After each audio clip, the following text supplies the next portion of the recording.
കേരള കോൺഗ്രസ് സ്കറിയ വിഭാഗം ഇടുക്കി ജില്ലാ തെരഞ്ഞെടുപ്പ് കൺവെൻഷൻ വണ്ടിപ്പെരിയാറിൽ നടന്നു. സംസ്ഥാന ചെയർമാൻ ബിനോയ് ജോസഫ് കൺവെൻഷൻ ഉദ്ഘാടനം ചെയ്തു. വരാനിരിക്കുന്ന തദ്ദേശ സ്വയംഭരണ നിയമസഭാ തെരഞ്ഞെടുപ്പുകളിൽ പാർട്ടി പ്രവർത്തനങ്ങൾ ശക്തിപ്പെടുത്തുന്നതിന്റെ ഭാഗമായിട്ടാണ് കൺവെൻഷൻ സംഘടിപ്പിച്ചത്. കൺവെൻഷനിൽ ജില്ലാ പ്രസിഡന്റ് ജൂണി ചെരുവുപറമ്പിൽ അധ്യക്ഷനായിരുന്നു. കേരള കോൺഗ്രസ് സ്കറിയ വിഭാഗം സംസ്ഥാന ചെയർമാൻ ബിനോയ് ജോസഫ് തെരഞ്ഞെടുപ്പ് കൺവെൻഷൻ ഉദ്ഘാടനം ചെയ്തു.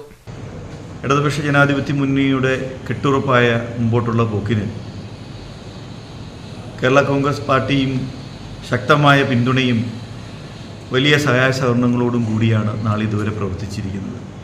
നിങ്ങൾക്കറിയാം, കേന്ദ്രം ഇന്ന് കേരളത്തോട് പെരുമാറുന്ന ഉപരോധം എല്ലാ തരത്തിലുമുള്ള വലിയ ബുദ്ധിമുട്ടുകളാണ് കേന്ദ്ര സർക്കാർ ഉണ്ടാക്കിക്കൊണ്ടിരിക്കുന്നത്. മതനിരപേക്ഷ ജനാധിപത്യ മുന്നേറ്റങ്ങൾ ഉയർത്തിപ്പിടിച്ച് സാമൂഹ്യനീതിയിൽ അധിഷ്ഠിതമായ സർവ്വതല സ്പർശിയായ വികസനവും ക്ഷേമപ്രവർത്തനവുമാണ് നടത്തിക്കൊണ്ടിരിക്കുന്നത്. ഞങ്ങളുടെ എല്ലാം കൂട്ടായ പ്രവർത്തനത്തിൻ്റെ കൂടെ വരാൻ പോകുന്ന നിയമസഭാ തെരഞ്ഞെടുപ്പിലും ഇടതുപക്ഷ ജനാധിപത്യ മുന്നണി വീണ്ടും മൂന്നാം ടൈമും അധികാരത്തിൽ വരും എന്ന കാര്യത്തിൽ ഞങ്ങൾക്ക് യാതൊരു സംശയവുമില്ല.